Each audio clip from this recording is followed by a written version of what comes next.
Salut tout le monde, j'espère que vous allez bien. C'est Candy Shy, je vous retrouve pour faire une vidéo, la Gazette de Candy Shy, et vous présenter les derniers livres que j'ai lus.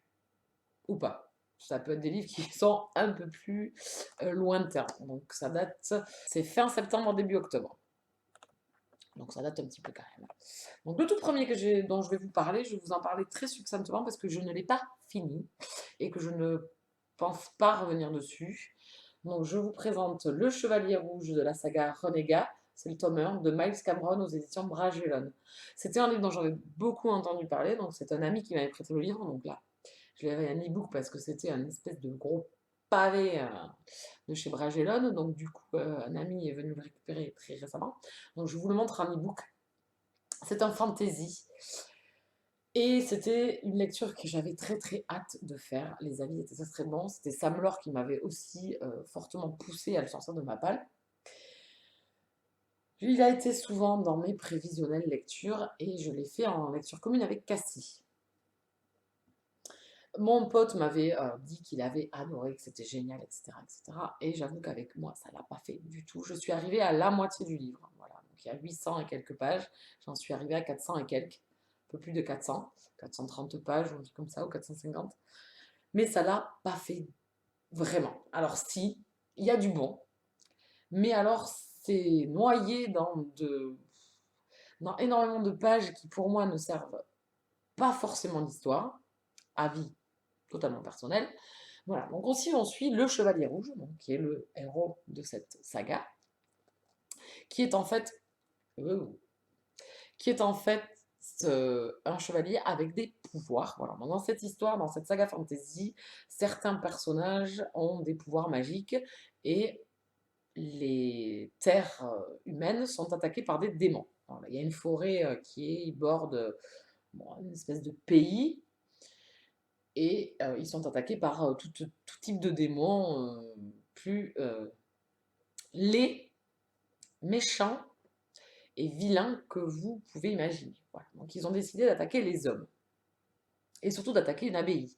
Donc le Chevalier Rouge vient en aide à l'abbesse de cette abbaye où sont recroquevillées des nonnes. Et donc il arrive avec sa garnison et il essaye d'aider ce fort, en fait, cette abbaye, à être empêché d'être attaqué par les démons. Je ne sais pas si je vais y arriver, je suis désolée, c'est assez confus. Donc vous suivez également d'autres personnages. Et ça, pour en suivre des personnages, vous en suivez à la pelle.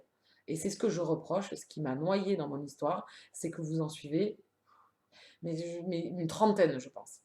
Franchement, vous devez suivre, bon allez, j'exagère peut-être une trentaine, mais vous devez suivre plus de 15 personnages qui n'apportent pour moi pas forcément de choses à l'histoire.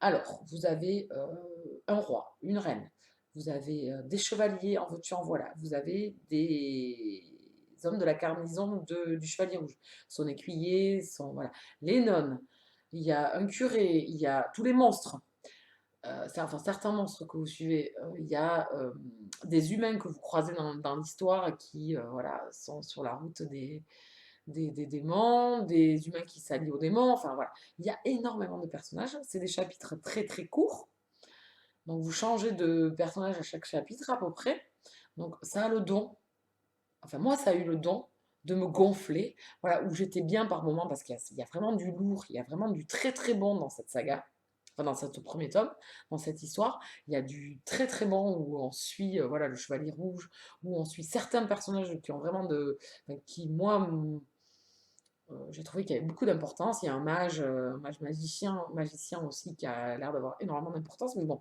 je ne saurai jamais les tenants et les aboutissants de toute façon, parce que vraiment, je préfère abandonner cette lecture que d'avancer 5 pages, de refermer le livre, de me dire, bon, on n'avance toujours pas sur ce que je veux.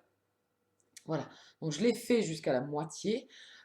J'estime que quand même, quand on a un livre de 800 pages, quand on arrive quand même à la moitié, donc 400 pages, et que ça n'a toujours pas pris la moutarde, je me dis que c'est même pas la peine. Ça m'embête, vraiment, je vous dis, ça m'embête énormément de l'abandonner, mais j'ai pas forcément le temps et l'envie de le reprendre.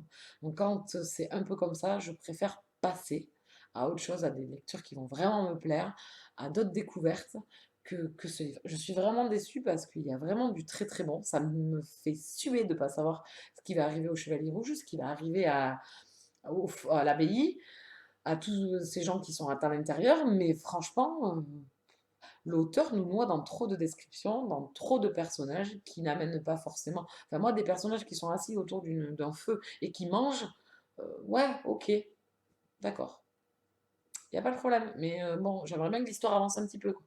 Donc voilà, c'est que des trucs comme ça. Donc je suis vraiment déçue, mais moi, ça l'a pas fait du tout. Voilà, je suis arrivée à la moitié. Si à la moitié la mayonnaise ne prend pas, c'est même pas la peine. J'ai dit la moutarde tout à l'heure, je crois. Oh, bon, c'est le soir, je suis désolée, hein, je suis un peu fatiguée. Donc voilà, le chevalier rouge, ça l'a pas fait du tout, quoi. Voilà, je ferai pas d'avis sur le blog, je pense, parce que je vois pas l'intérêt d'en faire un. Je trouve, moi pour moi, dommage d'avoir raté cette lecture. Ensuite, je vous parle de Hacker, le tome de Fatal Attraction de Meredith Wild aux éditions Michel Lafon. Donc ici, on est dans la romance contemporaine. J'ai beaucoup aimé le tome 1 et ce tome 2 est très très bon également. Franchement, l'auteur part sur pas mal de choses. C'est vraiment prenant, il n'y a pas que la romance qui est mise en avant. Surtout qu'il est catalogué romance érotique. Dans le tome 1, j'ai pas forcément trouvé que c'était très ponctué érotique. Dans ce tome 2, effectivement, vous avez des passages assez explicites, plus que dans le tome 1, et surtout une orientation sexuelle pour notre héros. Voilà. Je rentrerai pas beaucoup plus dans les détails, j'ai beaucoup aimé cette lecture. L'avis est sur le blog, si le cœur vous en dit, je crois que je lui ai mis un 8 ou un 9 sur 10. Je me rappelle plus puisque ça date quand même de début octobre, donc j'ai un peu oublié la note exacte que j'ai mis. Je crois que j'ai mis 9. J'ai passé un très bon moment, j'étais ravie de retrouver nos héros. En plus, on apprend plein de nouvelles choses, il se passe pas mal de choses quand même au niveau de l'intrigue et je sais pas de quoi la suite va être faite. Voilà, je vous le conseille si vous aimez les romances contemporaines, je vous conseille cette série. Si vous aimez en plus que ça soit pimenté par de l'érotique, euh, allez-y, foncez, je pense que ça peut beaucoup vous plaire. Voilà. Il me tarde maintenant de lire la suite de la saga et d'avoir le tome 3 pour continuer avec nos héros. Mon avis est un peu plus construit sur le blog si le cœur vous en dit. Et le dernier roman dont j'ai à vous parler, ce sera Zen de Maxence Fermine aux éditions Michel Lafon. Un tout petit livre. Voilà, tout petit livre. Donc ici nous avons